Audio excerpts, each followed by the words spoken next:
To God be the glory. Let us open our Bible on Psalm 116 verse 12 hanggang 14. Pakibasa po. Praise the Lord. What shall I render unto the Lord for all his benefits toward me? I will take the cup of salvation and call upon the name of the Lord. I will pay my vows unto the Lord now in the presence of all his people. This is very important message to all of us. Napaka-importante po itong mensahe bawat isa sa atin. And we are responsible to answer this question. We have to answer this properly, faithfully, honestly. Don't fail to answer this question. Praise the Lord. Ayaw gyud pakyasa pagtubag ni ini nga kani nga pangutana. Answer it faithfully. Answer it with great respect to your Creator. Ang sinabi dito, what shall I render unto the Lord for all the benefits toward me? Hindi ka naging ngayon ikaw if God didn't made you. Hindi ka ngayon ikaw. Wala ka ikaw, wala ako, wala tayong lahat kung hindi tayo nilalang sa nag-create. You must believe that. You have to accept that. You have to consider that. Don't entertain all negative na mga sulsul ng masamang espiritu sa sanglibutang ito. And most of the people who did believe that sulsul is the people so-called na nagpaka-brilliant, nagpaka-bright sa kanilang sarili. And yet they became fools in the eyes of their Creator. What shall I render unto the Lord? He made you. Ginawa kanya, nilalang kanya. Kung hindi kanya nilalang, wala ka. You never exist. Pag hindi tayo mag-render sa nag-create sa atin, it is a fatal kamatayan yan sa sino man na hindi mag-render sa nag-create sa lahat. Tingnan mo si Lucifer. Anong na-render niya sa kanyang Creator? Disrespect, disobedience. Pahamak. The same thing will happen to all of us. Nasabtan ninyo? Did you understand? You have to make a quick answer and accurate answer. Abtik yun ang tanan. Condition your mind, condition your heart to be a right answer na mag-answer ka sa Diyos. Meaning to say you are in the right mind, you are in the right faith, you are in the right location sa harapan ng Diyos. See? What shall I render? What you shall render unto him who made you. And remember this, the one who created you, the one who became the Lamb of God to be offered for our salvation. Praise the Lord. Praise the Lord. Ano pang hahanapin natin sa Kanya? Ang naglalang sa atin, siya ring nagpakamatay para sa ating redemption. Ang naglalang sa atin, siya ring bumaba sa sanglibutang ito to make us the way to be saved. Ano pang masasabi natin sa Kanya? Kaya nga tingnan mo yung sinabi dyan. The invisible things of Him from the creation of the world are clearly seen and being understood by the things that are made, even His Godhead, so that we are without excuse. Anong nangyari ngayon sa mga tao sa sanglibutang ito? When they knew God, they glorified Him not as God. Hindi sila nag-render what is ought to be rendered unto the Creator. Hindi sila nag-render eh. Hindi sila nag-pay. Hindi sila nagbigay na karapat-dapat mong i-render sa Creator mo. Tingnan mo ngayon. Saan ang maraming tao ngayon? Sabungan. Sinihan. Sa bahay. Sa trabaho. Sa negosyo. Sa pamilya. They are not here to worship the Creator. That is fatal. Kamatayan yan. Sa sino mang hindi mag-render sa Creator na yan, na nagdalang sa ating lahat. That is why you have to answer this question. Answer this question faithfully, honestly, in a right way. Para it is His pleasure to bring you up into His kingdom. It is His pleasure to give you the right to eat the tree of life. Ganun. Pag hindi ka mag-render sa Creator, look at those people who didn't render to their Creator the right respect, the right obedience, the right submission na dapat gawin sa Kanya. Patay lahat. Kaya nga the Bible says, the wrath of God shall be revealed against all ungodliness, all unrighteousness of people of the world. Sino yun sila? Hindi nag-render sa Creator eh. For all the benefits na ginawa ng Creator sa kanila. Kaya malaking aral ito. Dapat you must be found in the sanctuary to honor Him, to worship Him, to listen His words. Para hindi ka mawala, hindi ka ma-deceive, hindi ka magkasala against your Creator. David said, "Thy word have I hid in mine heart that I might not sin against Thee." Where can you get that word? In the sanctuary. Praise the Lord. Pasalamat na lang nga tayo.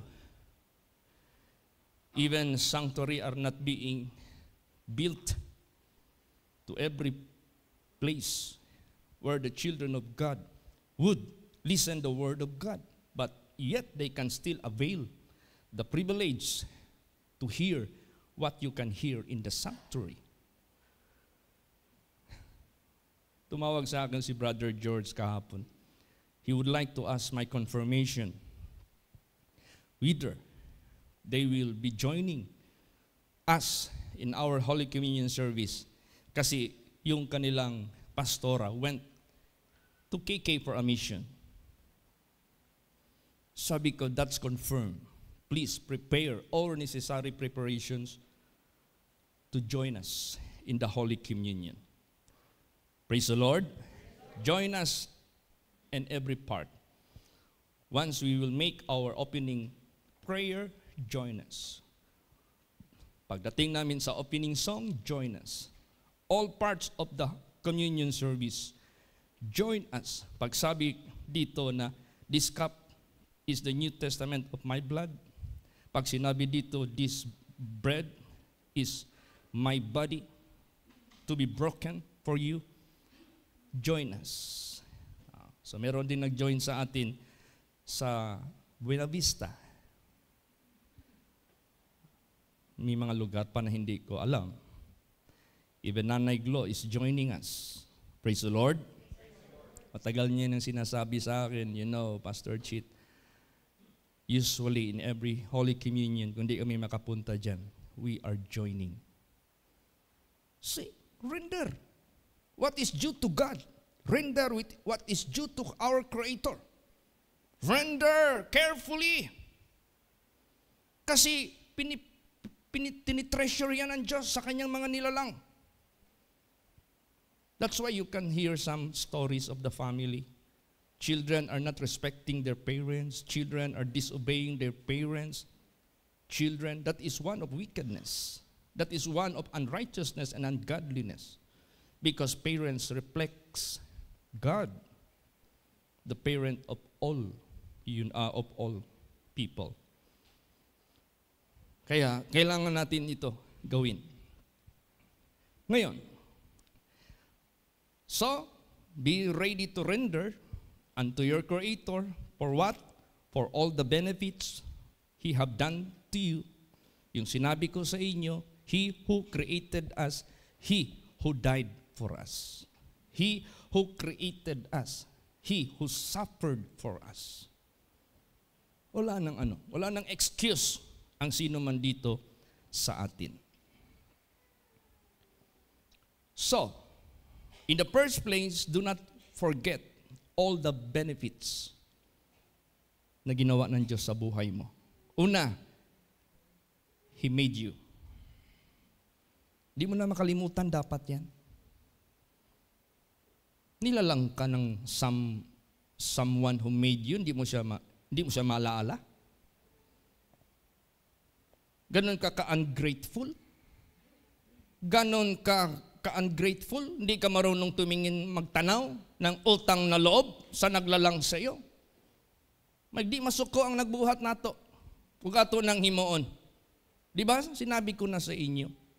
If we cannot and if we will not render what is due to our Creator, that is fatal. Fatal. Patay taana. The wrath of God. Musilaob, batok na to. And remember that the Creator, if He will get angry, nobody can stand. Nobody. Wala nang higit sa Kanya na meron pang someone na makaligtas sa atin out of the wrath of God. Wala na. Kaya, wag natin siyang, do not provoke God to anger. Are we stronger than Him? No, of course. Kaya, render unto God which is due to Him for all the benefits. Kaya, do not forget the benefits na ginawa sa buhay natin, sa buhay mo. Praise the Lord. Tingnan mo yung mga anak. Pag lumaki, nagkapamilya, yumaman, magbisita sa mga magulang, magbigay ng gifts, magbigay ng ano. Lalo't na may anak na magsabi na, Dad, here is the key for your Ferrari. Ginagawa man lang yung karamihan sa Amerika.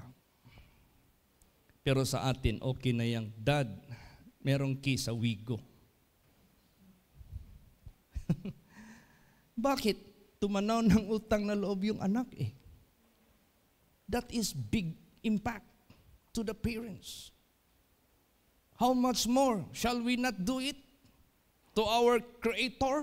Kaya kung wala siya, we never exist.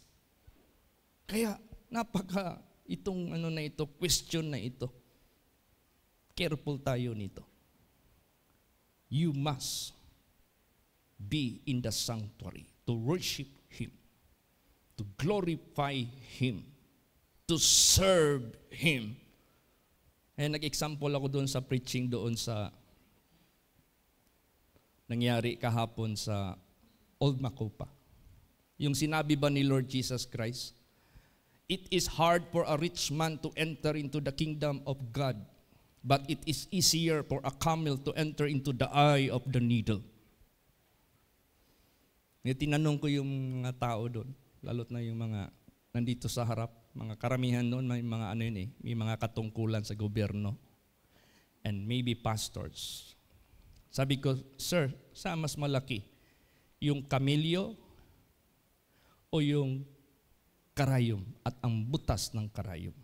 Sabi nila, malaki ang kamelyo. O bakit sinabi ni Jesus, mas madali pang pumasok ang kamelyo sa mata ng karayom? Bakit mahirap ang mayaman makapasok sa langit? Hindi ito mayaman maraming pera. Hindi ito mayaman hari. Hindi ito mayaman kung sino pang mayaman na may maraming lupa, may malaking business. Hindi mayaman ito sa kasalanan. O bakit yung kamelyo? Anong karakteristik ng kamelyo? Ilang times yan mag-bend sa kanyang paa para lang makasakay ang kanyang amo. He knows or she knows how to bend her knees.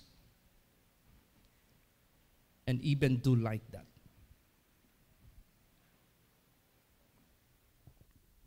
Yan ang ibig sabihin ni Jesus. Marunong kang mag-bend ng knees mo to repent. Marunong kang mag-bend ng waist mo para to worship your Creator. Sila ang makapasok sa langit. Praise the Lord! Praise the Lord! Ang iba saan ngayon nag-worship? Sa trabaho, sa bahay. They rely on those things which is being vanity. Sige, sambahan mo yan. Sambahin mo yung trabaho mo, sambahin mo yung kumpanya mo, sambahin mo yung kung ano-ano yung inaatupag mo sa sanglibutang ito. Tingnan natin.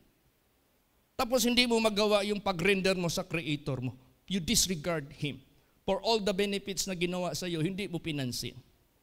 Dahil hindi mo pinansin, hindi mo tuloy nagawa yung karapat-dapat sa Kanya. Kaya anong sinabi dyan? Basa. Psalms 103 verse 2.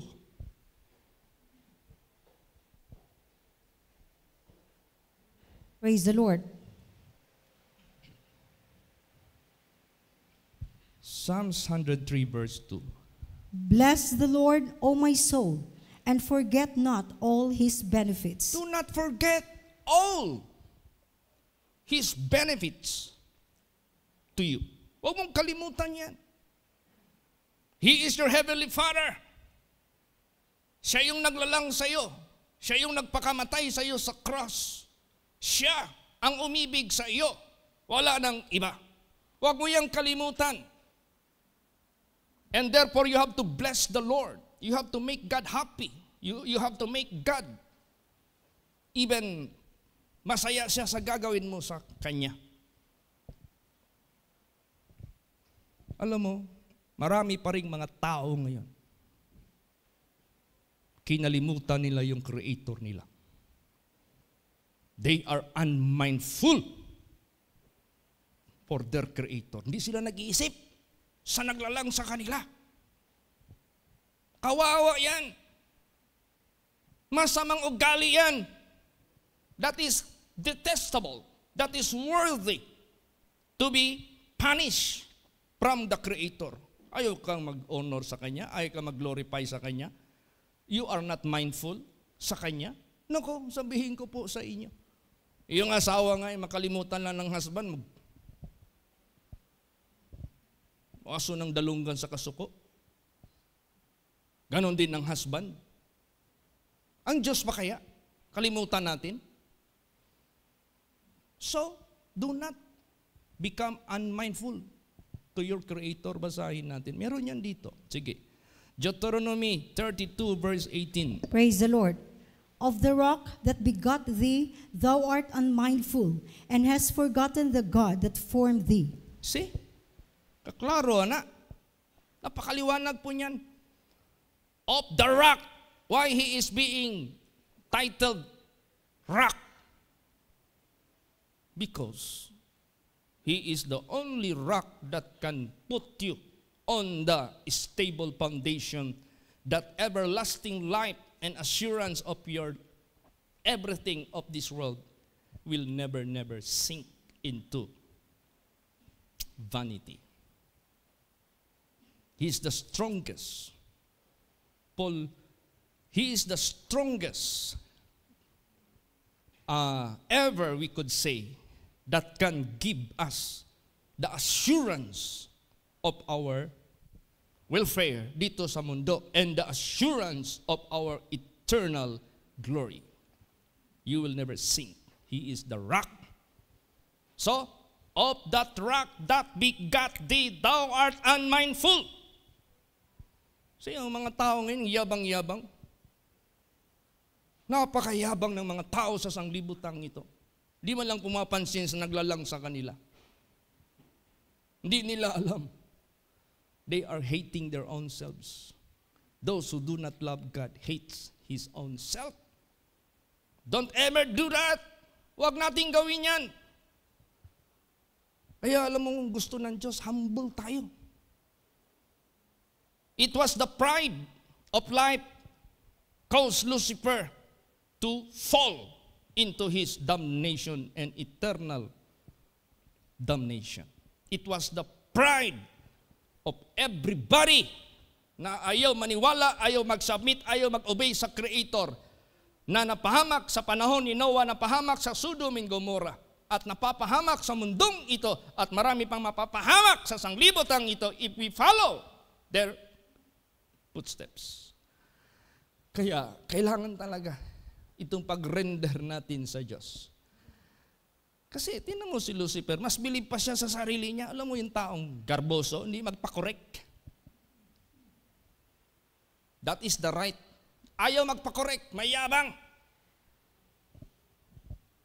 Tapon mo yung pride na yan. Yan ang magtapon sa iyo sa hell. Minsan nag-post ako. May nag-correct sa akin. Pastor Chit, Hindi ganun ang word dapat gamitin mo sa gipost mo. Dapat ito. Ano sinabi ko? Thanks. Then automatically I edited. I changed. And I tell her, please correct me next time. Thank you so much for being concerned. Eh kung mataas yung garbo ko, sabihin ko, no, the Spirit of God is not in you, is in me. Why you correct me?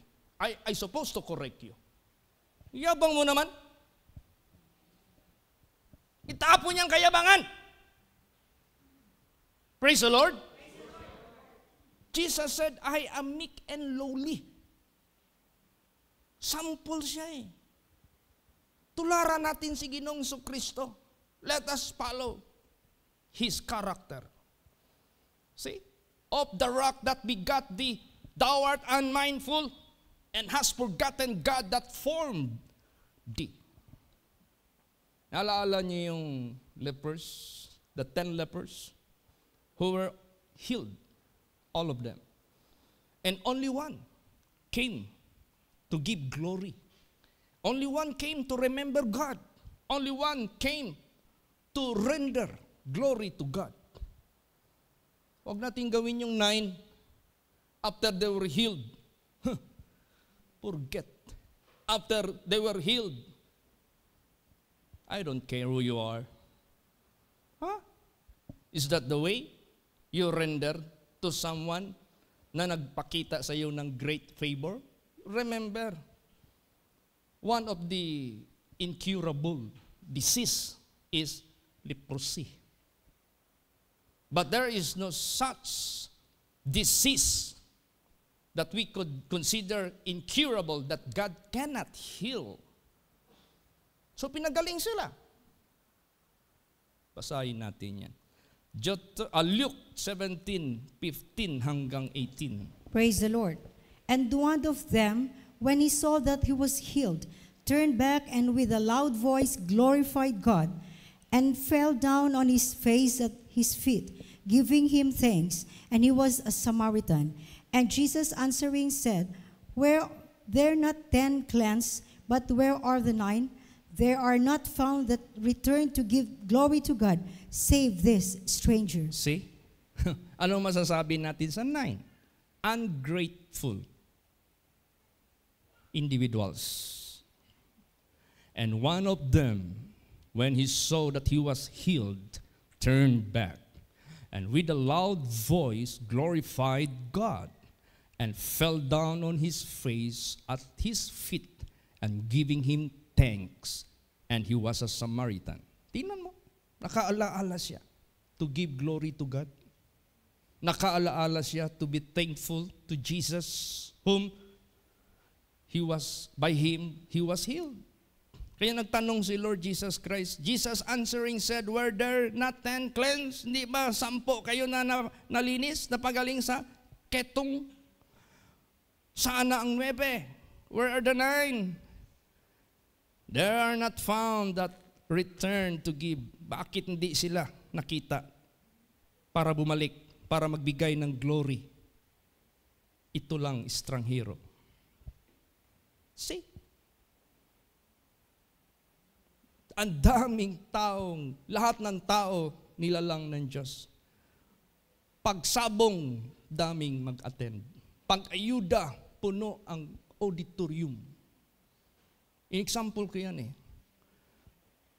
What do you think? And what can you imagine if ayuda is being announced at sinabi 10,000 per head?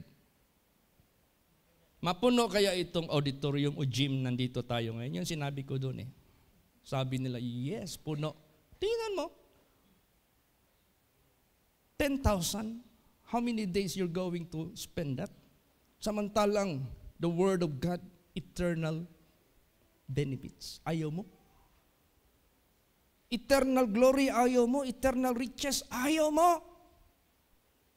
People are so proud if they went somewhere up there, sakay ng rocket, sakay ng kung ano-anong na mga invention sa mga tao sa sanglibutang ito. And few days after, they will be returning to the ground, to the earth. Ang yabang na nila. Oh, they have something to be proud of. Samantalang ino-offer ng Diyos sa lahat. This is not fantasy. This is not, we could say, a cunningly devised fables, kung ano pa yung mga story na mga invento lang ng mga tao na ang sarap-sarap pakinggan o kaya ginagawa nila ng motion picture, ang ganda. No! This is real. God never make any statement false. Hindi siya gumagawa ng falsehood ever since. Tignan mo mga statements ng Diyos. Lahat accurate. Lahat tama. Walang ano. Kaya mag-ingat tayo. Let us deal with God through His precious words with fear and trembling. Matakot tayo niyan. So, alalahanin natin yung marvelous works of God. Tapos pag sinabing marvelous works of God, nakalimutan mo you are the best work of God. Di ba? Punta ka ng Canada, punta ka ng Amerika, punta ka ng kung saan yung mga natural nature. And you will be amazed by the wonderful works of God. And yet you have forgotten. Hindi mo nakita yung sarili mo? You are more than those. Praise the Lord. After matapos ang sanglibutang ito, wala namang espiritu yung bundok at saka ahoy dalhin sa kaharian ng Diyos. Samantalang ikaw, may nagsabi pa sa akin, don't you know, Pastor Chit, angels, ang mga anghel daw ng Diyos, desiring also to have this body of flesh. Mabuti pa daw tayo, meron tayong body of flesh, meron pa tayong spiritual body. Samantalang sila spiritual body lang. May mga angels daw na parabagang na ano sila sa atin? Admiring. Oh, what a wonderful creature of God. How I wish to have the same body of them. See? Ultimo mga angels, nakarealize na yung ating status, hindi basta-basta. See? So, alalahanin natin yan. Lahat ng mga goodness ng Diyos na binigay niya sa atin, do not forget that. Basahin natin. Psalms 105, verse 5. Praise the Lord. Remember His marvelous works that He has done, His wonders, and the judgments of His mouth. Yan, alalahanin ninyo ang marvelous works na kanyang ginawa. No. And His wonders. Pagtingin mo sa 360 degrees sa ginawa ng Diyos, you will be praising God. But sometimes you forgot to look at yourself that you are the most crafted by God na pinaka the best because this is being made in His likeness. Di ba sometimes people, oh, how I wish I could meet Mr. Henry C., the owner of SM Company. Oh, how I wish President Roa Duterte, na naging well-known sa lahat ng bansa, even other countries during campaign period, they are using his slogan. Sometimes printing his face during campaign period. This man is my idol. This man, I learned so much how he handled government. And he made Philippines clean. Yan. Hindi man absolute, at least may nagawa itong taong ito. And the same thing I will do. Tingnan mo, tapos sabihin mo, buti pa yung ibang tao na met na nila si Digong. Ako, isang beses lang ako nakakita kay Digong, bata pa ako, tumatawid sa San Pedro when he was still young. But I never met him personally. Ganun ang tao eh. Oh, how I wish to see such person. Oh, how I wish to meet Mr. Elon Musk. Kasi, siyempre, mga sikat yan eh. Tapos, pagtingin natin sa universe, grabe naman naglalang nito. Super! Ha! Ganito pala ang creation ng Diyos. Ayon sa mga scientists, if you travel in the span of the size of the universe with the speed of light, you cannot even reach the end of the universe because the universe is expanding faster than the speed of light. Tapos, in-example nila, if you travel the entire circumference of the earth with the speed of light, mabilis masyado. It is faster than what can our eye wink. Mas mabilis pa sa isa lang kisap mata. Tapos i-record doon, 0 point something second. Hindi mas pa sa split second yung speed of light. Tapos, if you want to reach the end of the universe, as far as ganun ang gusto mo, it will take for you, speed of light ha, it will take for you 300,000 billion years to reach. Kasi after all, the earth is being found in the solar system within the galaxy, and there are billions of galaxies. This is the eternal glory of God. And remember that if you wish to meet that Creator, just look at yourself. Because He made you in His likeness. Praise the Lord! Hindi pa mo ma-appreciate na? Sometimes, ako, dahil laking pobre ako, I was thinking na manatili lang akong street boy. Kasi hindi naman ako mataas ang pangarap eh. O, enjoy na ako shine boy, enjoy na ako sipstick vendor, enjoy na ako dyan. But sometimes, hindi ko maiwasan, if rich kids, makita ko sila, pinsan magsabing isip ko, sana mayaman din mga magulang ko. But that is not the matter. That is not the matter. Tapos nakalimutan mo, anak ka pala ng Diyos. Anak ka pala ng Creator. That someday, somehow, you will inherit the vast domain of God. Kaya ba nating kalimutan yan? Can we afford to forget these benefits? Let not Satan blind you. Kabalo ka, kisay makabuta ka nato sa tanan, nga gihimo sa Diyos ato, si Satanas. Kinsay ang butahon ka, itong magduha-duha sa Diyos. Kaya sinigaw ko doon sa preaching ko. Pag-ayuda puno ang gym. Pag Word of God, limited, kunti lang. Pag magbigay ng Word of God, magduka-duka pa, maglakaw-lakaw pa, they have no interest.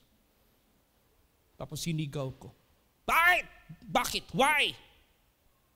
Because they don't believe God. Hindi nagbabasa ng Bible. Hindi nagsisimba. Hindi nakikinig ng buong puso sa salita ng Diyos. Jesus said, search the scriptures. For in them you think you have eternal life. For in them you think you are son of God and daughter of God. For in them you think that you are heirs of His kingdom. Praise the Lord. Meron pa bang ibang sinasabi si Jesus? Search the scriptures. For in them you think you have eternal life. Wala na. He is pointing out there. Praise the Lord. And sometimes people, if you say about the kingdom of God, it seems like a flattery. It seems like a false promise of God. No. That is true. That is faithful. Kaya palakasin yung faith mo sa Diyos. Palakasin mo yung relation mo sa Diyos. Huwag mong pabayaan yan. Don't listen it, but add more on it. Praise the Lord. Dagdagan mo ng dagdagan. Because the more you can see the goodness, the more you can see all the benefits for you from Him, the more you will be stronger. The more you will be loving God, the more you will be submitting yourself to Him. Secured ka, safe ka. See, you are so blessed. Tandaan ninyo, anybody of this world who became so famous or fame, time will come, there will be a day of his funeral. Darating ang panahon, may araw din ng kanyang funeral. Wala exempted sa atin dyan. Kaya, let us look on to the lasting one. And that is our Creator. Wala nang iba. Siya lang. Wala nang iba. Kaya, i-render natin yung dapat nating i-render sa Kanya. Don't fail it. Huwag nating i-fail yan. Oh, di ba? Yung Creator natin, siya pa yung naging offering. Siya pa yung sacrificial lamb natin for our redemption. Basahin natin yan. At anong dapat natin gawin? I-render sa Kanya. Kasi render naman lang ang at subject natin ngayon sa benefits na ginawa niya sa atin. Basa 1 Corinthians 6:20. Praise the Lord. For you are bought with a price. Therefore glorify God in your body and in your spirit, which are God's. Oh. How do you value the price? Okay, ganito. Pag kinidnap ko, kunyari kidnapper ako, ang kinidnap ko si Rico, what do I expect price for his release? Ha? Sabi ni nanay, yung mama, ang taon ko'y anak kada kong kwarta. Ug ako pong kontak kuntong amo ang pamilya dito sa kuan bisag sa abroad pa, di ba? Okay.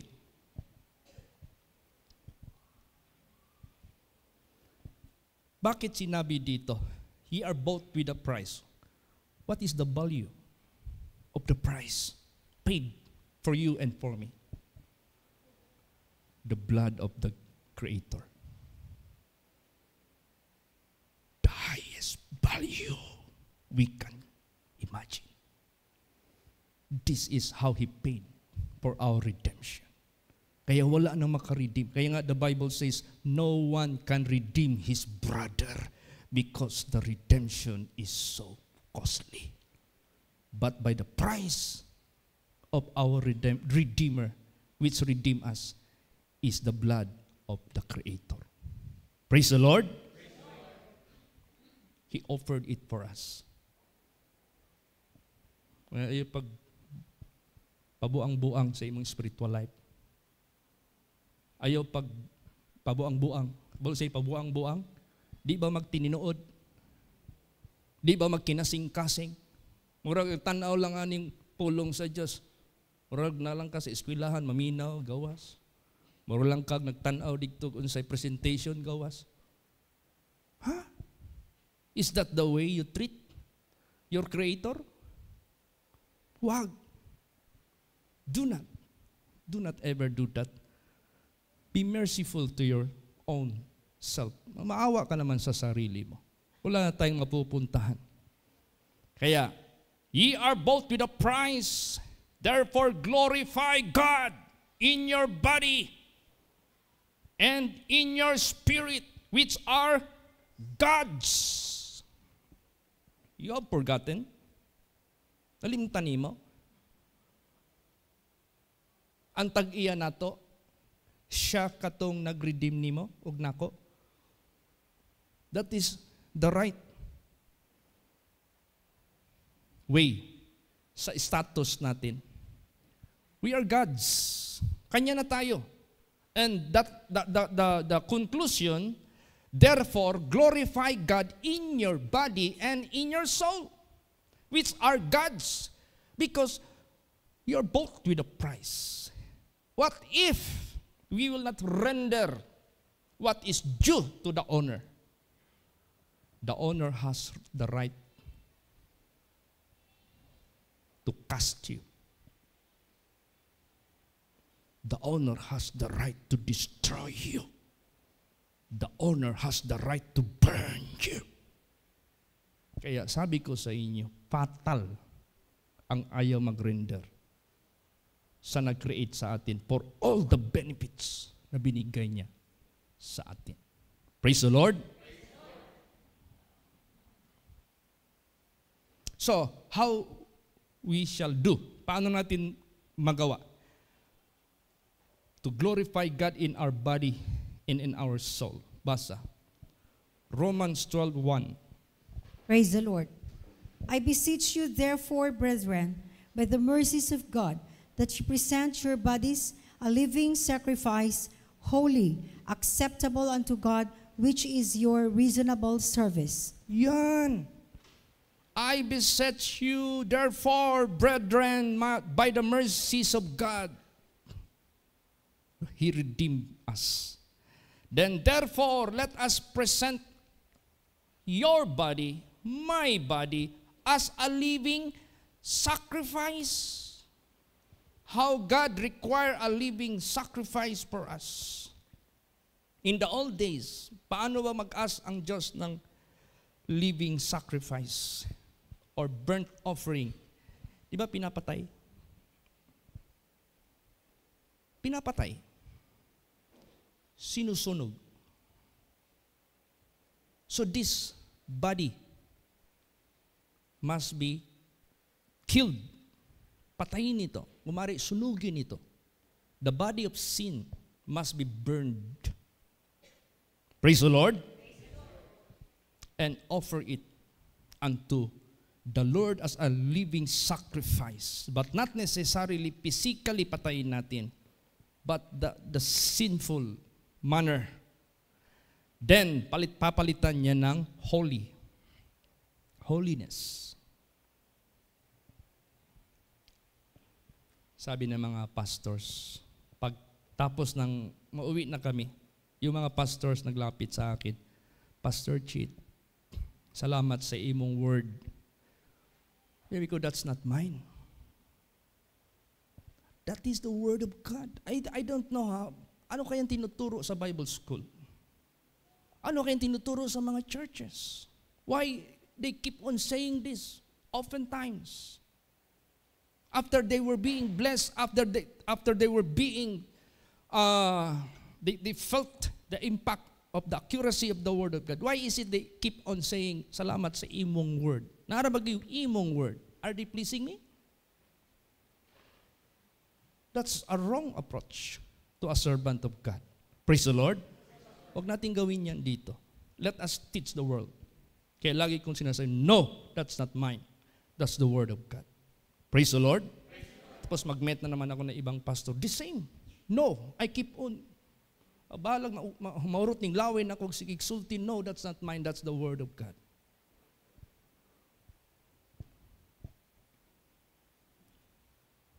Patay na yung ating katawan sa paggawa ng kasalanan. Buhay na para sa Panginoon.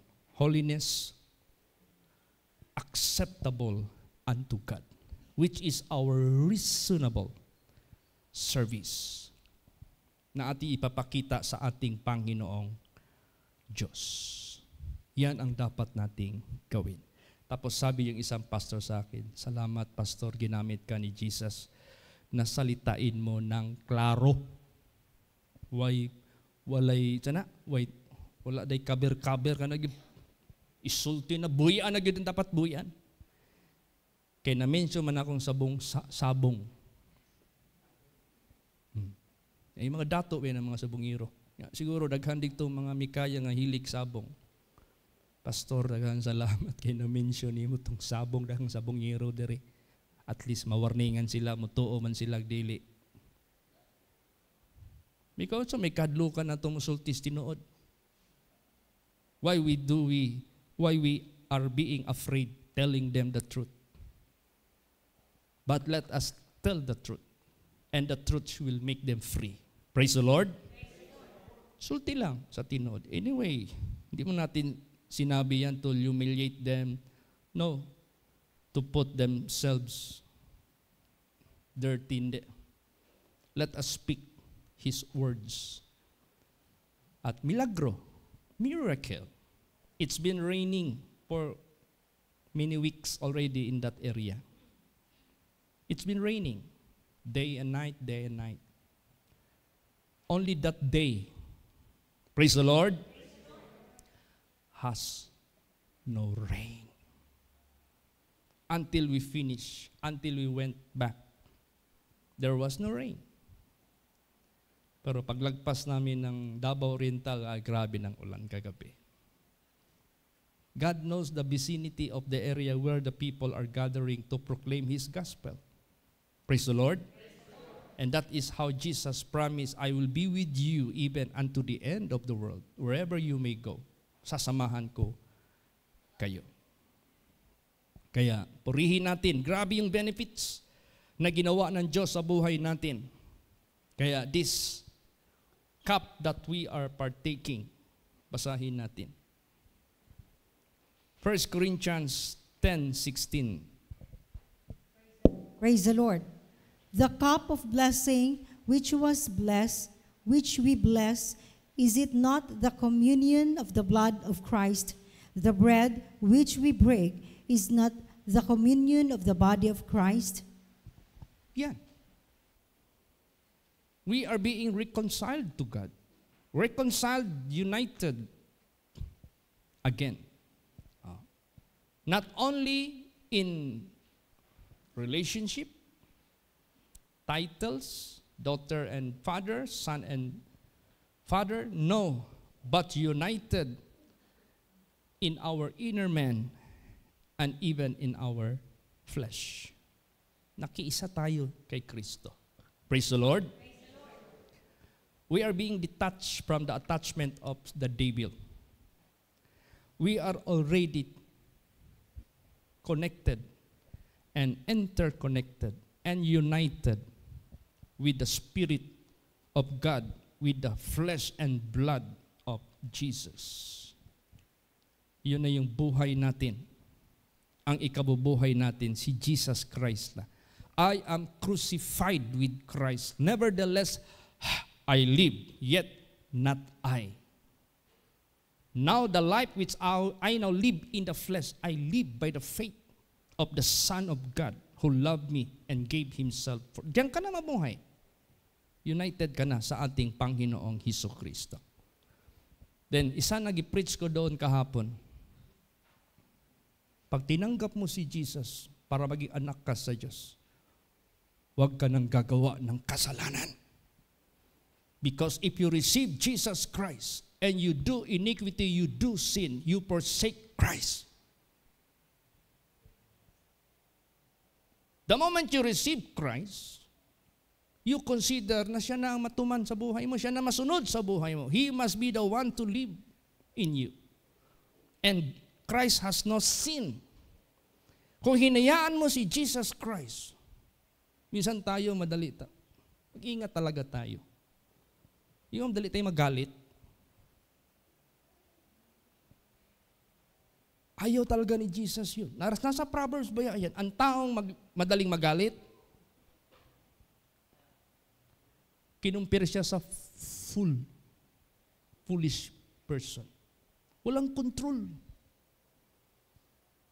Ayaw ng Diyos yun.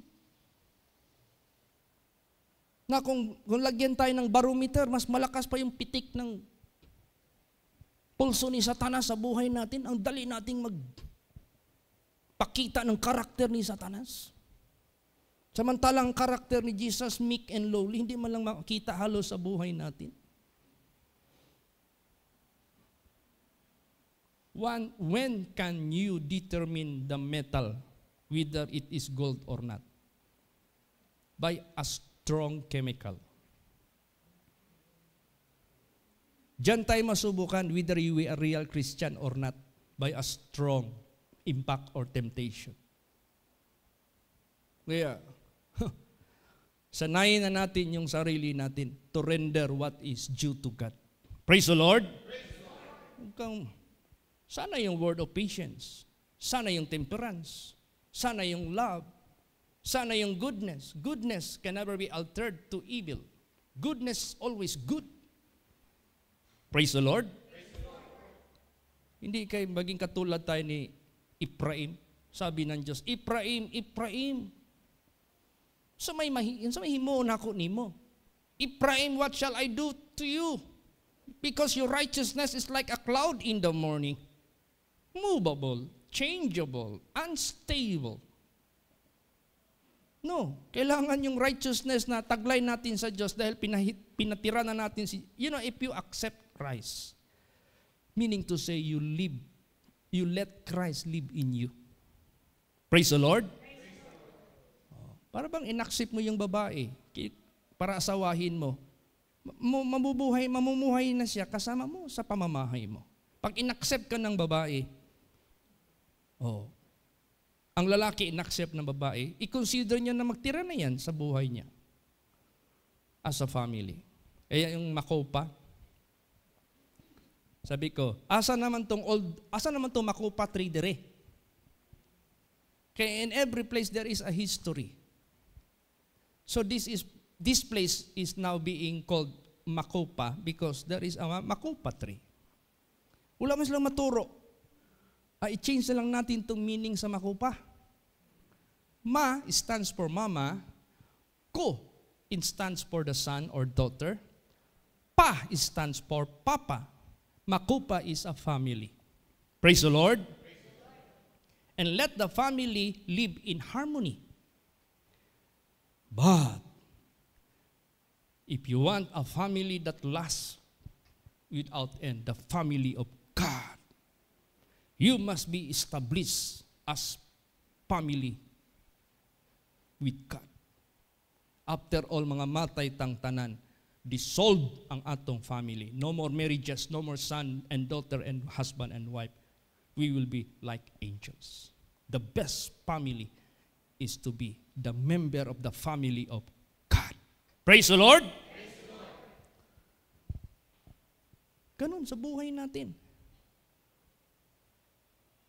O kaya, kung nandyan yung courtship, ligawan, ganun, relationship, kailangan ang lalaki mag-render ng care, sweetness. Ang babae naman, kailangan din ng mag-accept ng care and sweetness.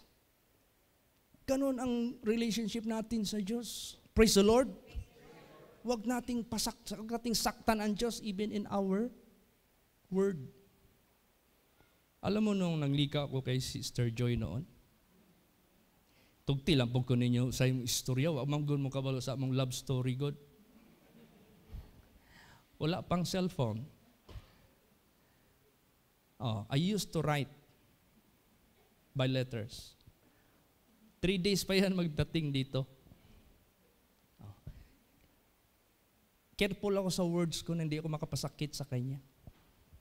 Kung maaari lang yung words na ilalagay ko doon will suit sa kanyang ikasasaya.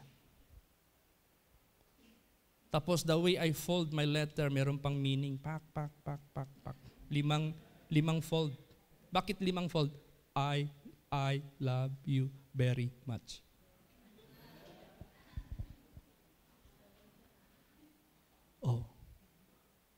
Huwag mo talagang saktan.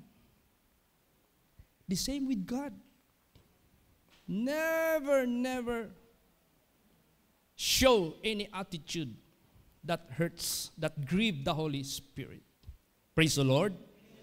And if you cannot do that to your fellow, how much more to Him? Pag hindi mo kayang mahalin ang kapwa mo,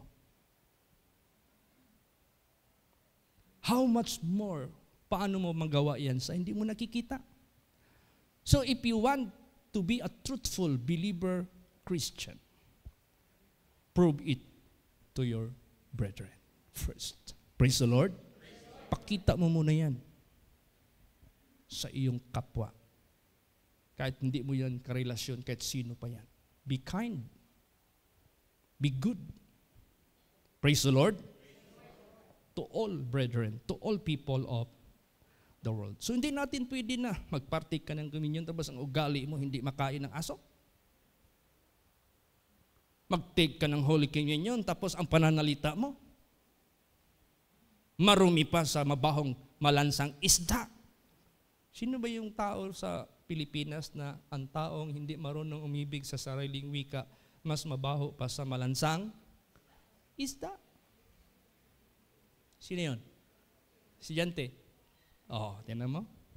Si Jose Mercado Alfonso Rizal. Relative na mo si Rizal kay Mercado ba akong lula. Pero di na lang ko mag-name dropping dari. Let us be proud that we belong to the family of God. Amen? Praise the Lord. That is the most highest standard that we could consider. Itong family of God. Naalala ko yung awit ng aking mga comrades. Ayaw ko noon, di ako sinasama ni pastor sa krusada. Marinig ko na lang sila mag-testimony. Meron silang inaawit na family of God. Learning together, enjoying the pain, crossing the meadows, sharing the pain. Ang ganda ng ano. Kasi noon una, mag-hike sina pastor, si Mami, Aurora, pagpagod na pagod, labad ng ulo, mangitag punuan sa saging, digto ipilit ang iyang agtang para mabugnawan. That is how they sacrifice going up to the mountains. And look at the gospel na spread na. I-pray natin. Actually, yung pag-invite nila sa akin as guest speaker, this is the second celebration sa Thanksgiving. The first one was Baptist ang nag-handle. Because it was a Baptist pastor who established the program. And I met him personally kahapon. Si Pastor Ajong. Elmer Ajong. Then inakbayan niya ako, kumakain ako, Pastor, iampo ha. Unsa man na? Kining atong gihimo diri himuon ni sa municipal level sa Manay. Mohatag nako og resolution sa mayor. Nga unsay atong gihimo diri maupod sa Manay. Karong next year, March, magkarong Thanksgiving. Mauna mi. Sunod tuig, holy place na po. Yes, I agree that. Bakit? Bakit hindi pwede mauna ang holy place? Bakit ang Baptist? Sino nauna? Si John the Baptist, si Jesus?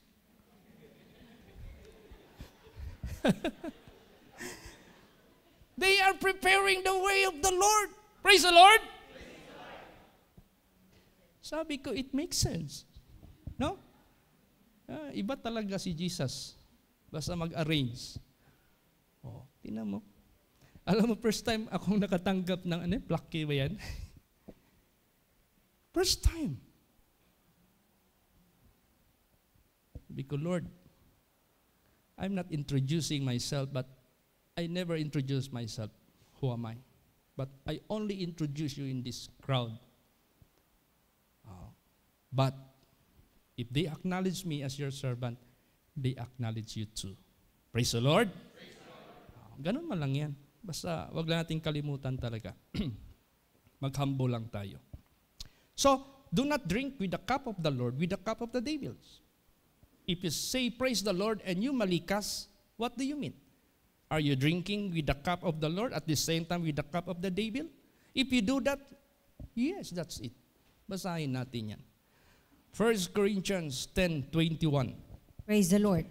Ye cannot drink the cup of the Lord and the cup of the devils. Ye cannot be partakers of the Lord's table and of the table of the devils.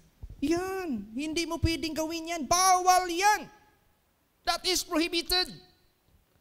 What if I do it? So therefore, you have committed sacrilege. Sacrilege. What is sacrilege? Using the holy things to uncleanness. Do not use your mouth as holy mouth to unclean manner. Wag. Kaya careful yung bibig natin. Praise the Lord. Meron nga sinabi si Jesus Christ diyan, do not call your brother raka. That is accountable. Ano yung raka? Thou fool. Ganon ang equivalent niyan. Wag, careful tayo. Why? That is God. The image of God is us. Do not curse the image of God. So anong gawin natin? Pasalamat tayo sa lahat ng mga benefits at atin itong ipaalam sa mundo. Nung we're about to go out, nagpaalam na ako kay Kapitan, nagpaalam na ako sa organizer na si Pastor Ajong, nagpaalam na ako sa mga members ko natin, sa ang raming members natin pumunta, Kanggusan, Taganaga, lahat ng simbahan doon, Mati, lahat nandun. Paalam na ako sa kanila. Ngayon minasulyapan ako doon, yung sound system na nag-handle ng aming sound system doon. Pinuntahan ko talaga sila. I appreciate them. Sabi ko, salamat sa pagpagamit ninyo sa sound system na inyo. Nag-glorify ang Diyos. Tapos tinignan ko yung mga sound systems, yung mga ano nila, ang lalaki ng mga ano. That is so costly. Tumayo yung isa. Pastor, to God be the glory. Busog kayo mi sa pulong sa Diyos. Praise the Lord! So, sa mahimoon nato ron, sa atong nakatunan, what we shall do out of all things we have learned and that we are rendering the proper things to God. Anong gawin natin? Basa Psalms 105 verse 1. Praise the Lord. Oh, give thanks unto the Lord.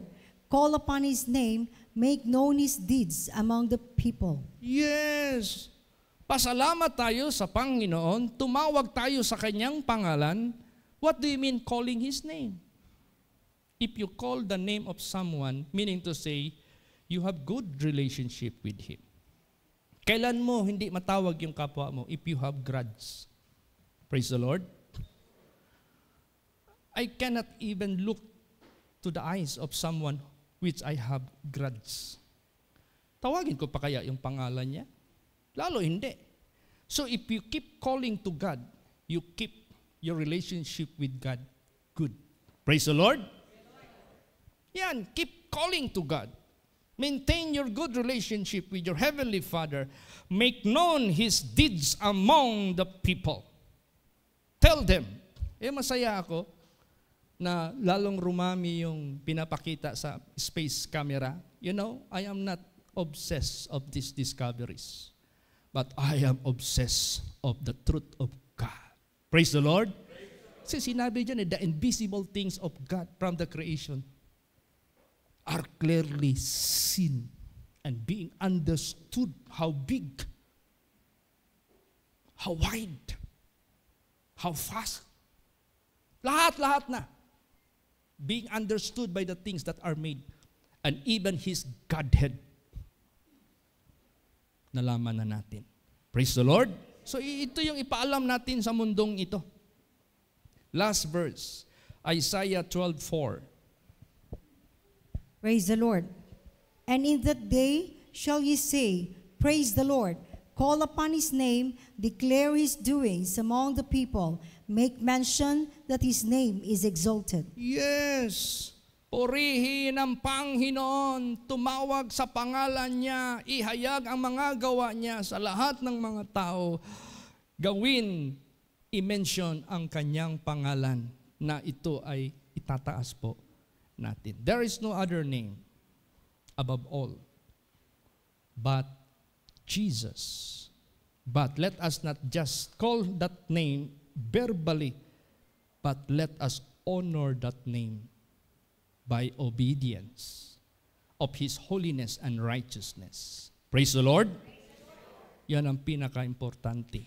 Kung meron tayong kasabihan dito, action speaks louder than word. God can also say so. Hindi ako nagbabase sa salita ninyo. Your action. What I am considering. Kaya lahat tayo, purihin ang Panginoon.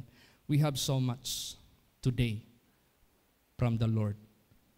Lahat ng benefits, huwag nating kalimutan.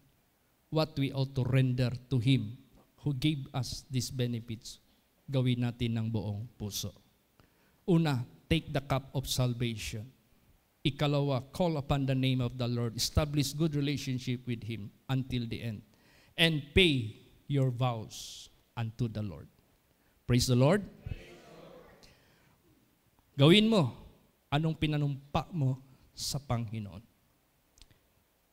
You know, when I decided to serve God full-time, and at that time I was still in San Pedro,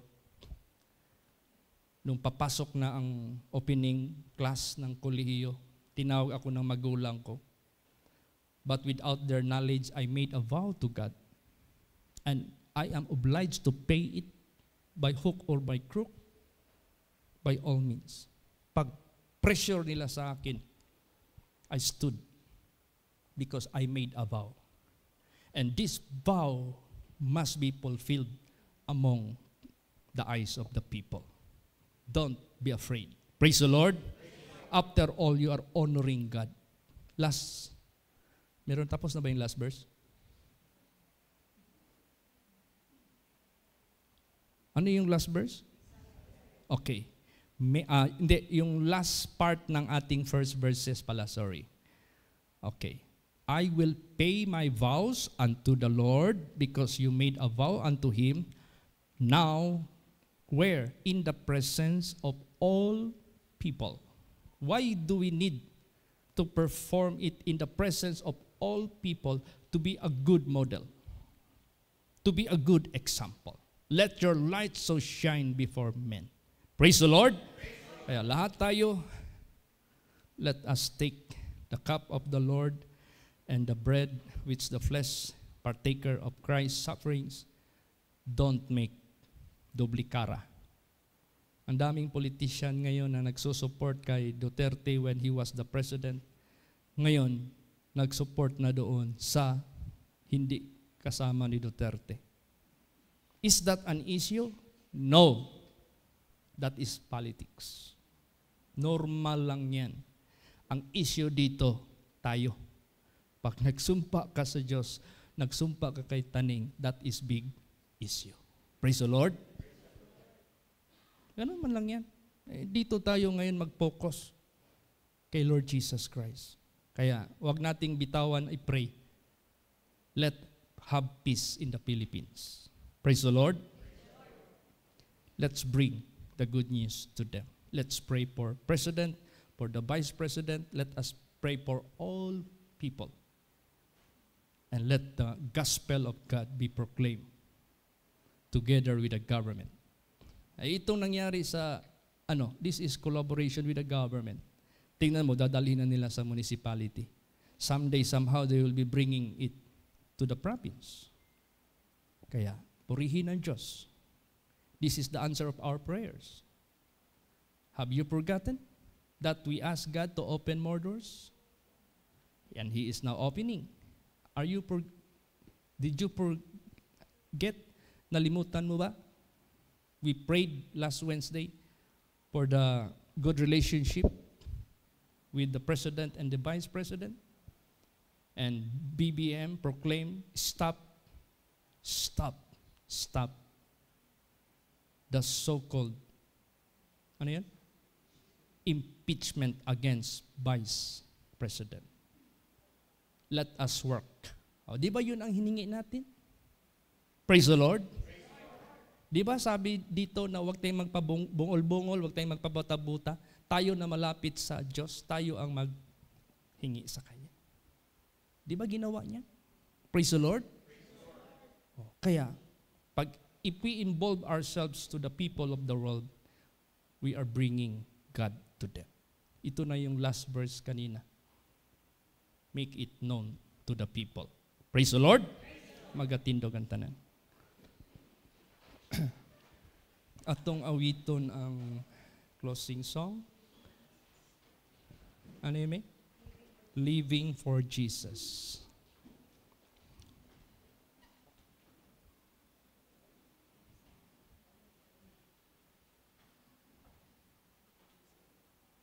Ay, meron tayong bisita, first time.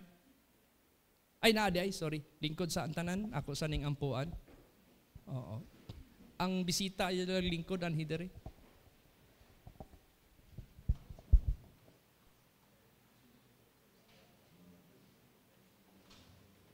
Si pangalan nato? Luella po.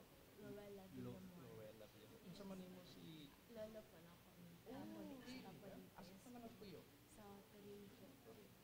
So, Luella, nasabtan nimo ang pulong sa Dios. Malipayon ka ba nga nakadungog sa langit ng amahan? Yes. No? So, imo bang pari o si Kristo, dawaton kinasingkasing para siya na mabudog sa imong kinabuhi? And actually, na-baptize na po water baptism nung May 1 lang. Yes po. And then, ano ko, teacher ko sa Mount Jubilee Ministry. I'm from Zion First for Gospel Church. So, teacher ko dito sa mga bata, children ministry. So, by God's grace, we're calling sa Ginoo na magpagamit ko sa service. Yes, that is why I called you, no? To be prayed, no? Si Luella, salig kay Jesus, para gamiton pa kanya in His own way.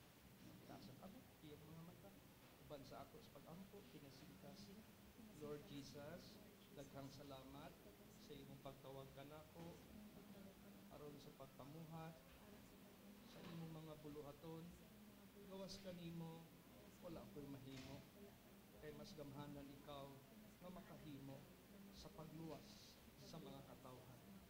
Aniya ako karon, pasaylo ako sa akong mga lapses, imo akong limpyo, nasudlan na nimo, nga angay nimong gamiton para sa imong buluhaton.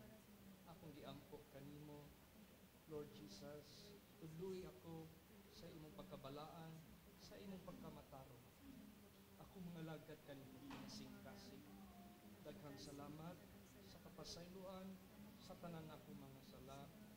Daghang salamat sa kaluwasan sa akong halang. Sa pangalan ni Jesus. Amen. Ako lang mag-aampo. Lord Jesus, daghang salamat sa inyong magkaluigang Sister Luella. Nakita ninyo, Lord, ang iyang kasing-kasing ng buot mga lagad kayo kanimo. Ug mao kana, Lord Jesus, ang angay ng Ginoo sa among kinabuhi. Busa pasayloa siya sa mga lapses kanimo, tudlo isa sa dalan ng iyang pagalaktan aron ang imong own mighty way o iyang pagahimo. Bless her, Lord, as she loved to serve. Write her name in the book of life. Thank you, Lord, in Jesus' name. Amen. Okay, so God bless Sister Luella. No? Magatindog ang tanan.